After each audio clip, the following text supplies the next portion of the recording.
Et la chronique des rebondisseurs, chaque mercredi, c'est un coup de projecteur sur l'association Les Rebondisseurs des chefs d'entreprise qui, après un ou plusieurs échecs, ont finalement réussi à rebondir. Et nous sommes ravis de les accueillir tous les mercredis sur Sud Radio. Et c'est Anne-Flore Adam qui est avec nous ce soir. Bonsoir. Bonsoir. Bonsoir. Vous êtes fondatrice de Propulse Haut, une activité de formation pour les entrepreneurs. Vous avez rebondi, donc c'est le principe des rebondisseurs après un ou plusieurs échecs.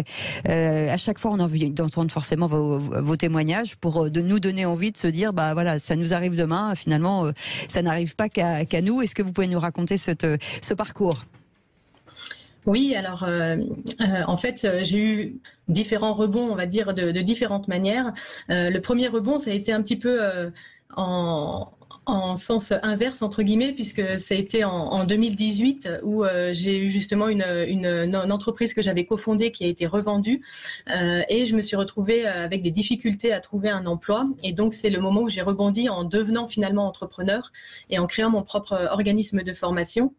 Et puis, suite au Covid et aux difficultés un petit peu de réaliser des ventes, j'ai décidé de créer une formation exclusivement en ligne qui s'appelle donc Propulso. Donc c'était mon deuxième rebond et on peut dire qu'il y en a eu un troisième depuis cet été, puisque avec les changements dans tout ce qui va être accès au CPF, donc compte personnel de formation, ma formation n'était plus prise en charge et donc là en fait j'ai dû encore réorienter mon organisme de formation vers des nouveaux marchés et aujourd'hui je m'adresse aux franchises notamment. Voilà, pour compléter leur formation initiale. Donc, différents rebonds, parfois en devenant entrepreneur et parfois en changeant de modèle, on va dire. La formation, c'était une passion, c'était même, on va dire une vocation pour vous ?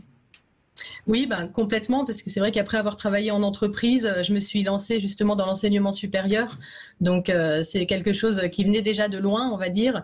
Et j'avais mes deux passions qui étaient l'enseignement et puis l'entrepreneuriat. Et finalement, cet organisme de formation, ça a été un petit peu le mix de ces deux passions-là.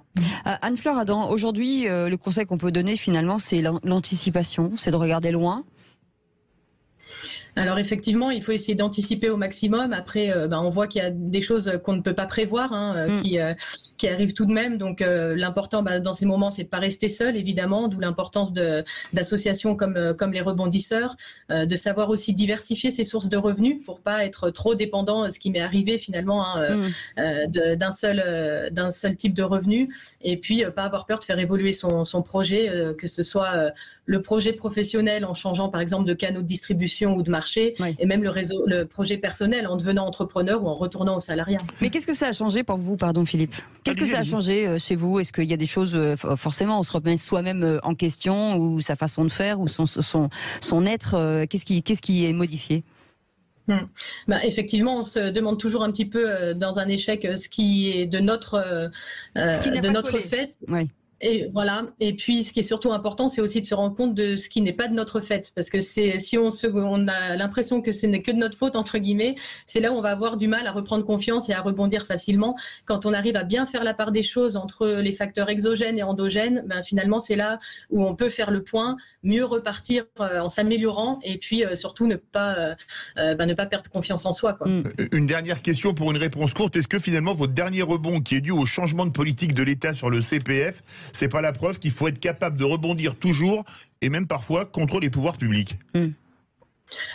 Complètement, et c'est peut-être pas ce qui est le plus facile. C'est sûr. mais effectivement, justement, et c'est pour ça que je dis qu'il faut bien diversifier aussi ses sources de revenus et ne pas dépendre que de ça. Ou devenir ministre, comme ça c'est vous qui êtes aux manettes. Merci beaucoup. C'est un autre projet encore. Merci à vous. Vous savez pas, on sait jamais, tout peut arriver, vous savez. Anne-Flore Adam, merci d'avoir été avec nous, vous restez avec nous.